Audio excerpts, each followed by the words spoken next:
Hello, Scorpio, Sun, Moon, Rising, and Venus signs. Kamusta kayo? Sana po ay nasa mabuti kayong kalagayan. Welcome back po sa Star Tarot. Kung bago kayo rito, welcome din kayo. Thank you for your support. I truly appreciate it. God bless you all. Hala, nagpulasa ng mga cards. Okay, paunang mensahe ninyo, you know you can do it. Okay, alam mo, kaya mo yon, kaya go for it. Huwag ka nang magpatumpik-tumpik pa. Huwag ka nang mag-alala. Okay, huwag ka nang mag-worry. Kasi alam mo naman na kaya mo, so gawin mo na lang. Okay? Remember, your angels are always there to guide you. Okay? So, lagi kang binabantayan, lagi kang ginagabayan, lagi kang ginagwardyahan ng inyong mga anghel, no? Kaya wag kayong mag-alala whenever you need help or any kind of assistance or any kind of help that you need, ano?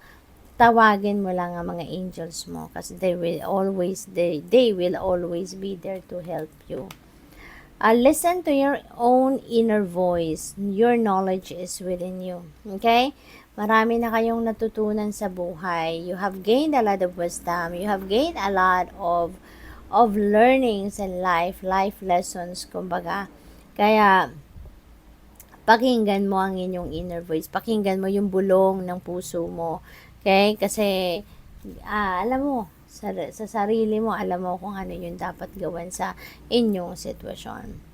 Seeing a rainbow is a sign from your loved ones in spirit. Ayan, so napakaganda. Kung kayo'y makakita, no, ng rainbow, maging totoo man yan, nasa sky ninyo makita yung rainbow or sa mga frames, sa mga pictures, sa mga kung ano man sa cellphone ninyo pag nagbabrowse kayo. You know, kahit saan man kayo makikita ng rainbow, that is a sign that your loved ones is in spirit, parang nagsisay hello sa inyo or nangungumusta sa inyo. Your family needs you right now. Call upon your angels to give you strength. Ayan. So, kailangan kayo ngayon ng inyong pamilya. Siguro, hindi ninyo nakakasama ang inyong pamilya madalas. No? Maaaring nasa malayong lugar ka, ganun din sila. Diba? You are geographically afar from each other. Kaya maybe kailangan mo lang na tumawag, mag-text, 'di ba? Mag-PM, mag-DM ka at kamustahin man lang sila, no? Para malaman mo kung may kailangan sila sa iyo or kung ano may tutulong mo sa kanila or kamusta sila, no? Simpleng pangungumusta. Maaaring 'yan ang kailangan mong gawin sa ngayon. What else?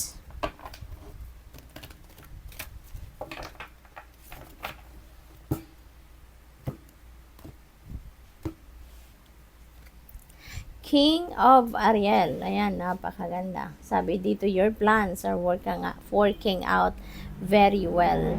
No? Yung mga plano ninyo, nagka-come to fruition na or maaari ang mga plano ninyo talagang gumagana ng maayos. No? Kumbaga, working out perfectly well para sa'yo. Pabor para sa'yo ang mga nangyayari. No? Pwede rin na merong professional and financial success, no? Material success din dito na paparating sa inyo. And that is going to unfold, no, sa buhay ninyo. And kaya may invitation din sa inyo dito na gamitin ninyo or i-manage ninyo yung resources ninyo ng maayos. Okay? Lalo-lalo na sa ngayon na baka maraming biyaya pang kaperahan ang pwedeng dumating sa inyo. So baka masobrahan kayo ng excitement, no? At ayun, baka mapagastos, no, ng mga hindi dapat.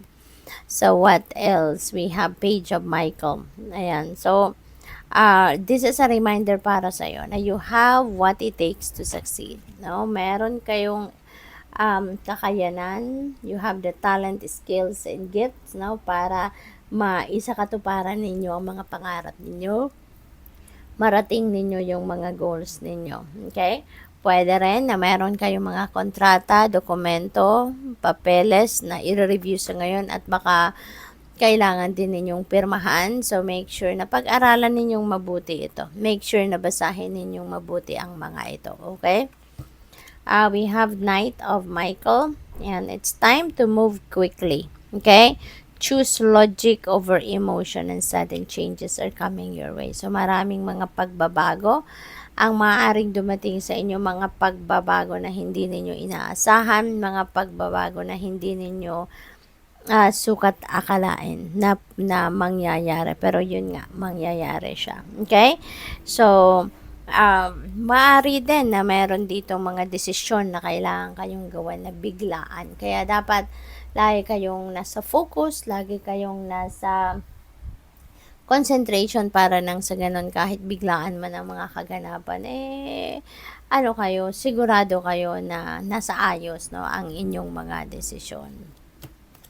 We have perspective. There's a better way. Pause for reflection and insight and dare to be different. Ayan. So, imbitasyon ito para sa inyo na it's time para magpahinga kayo muna.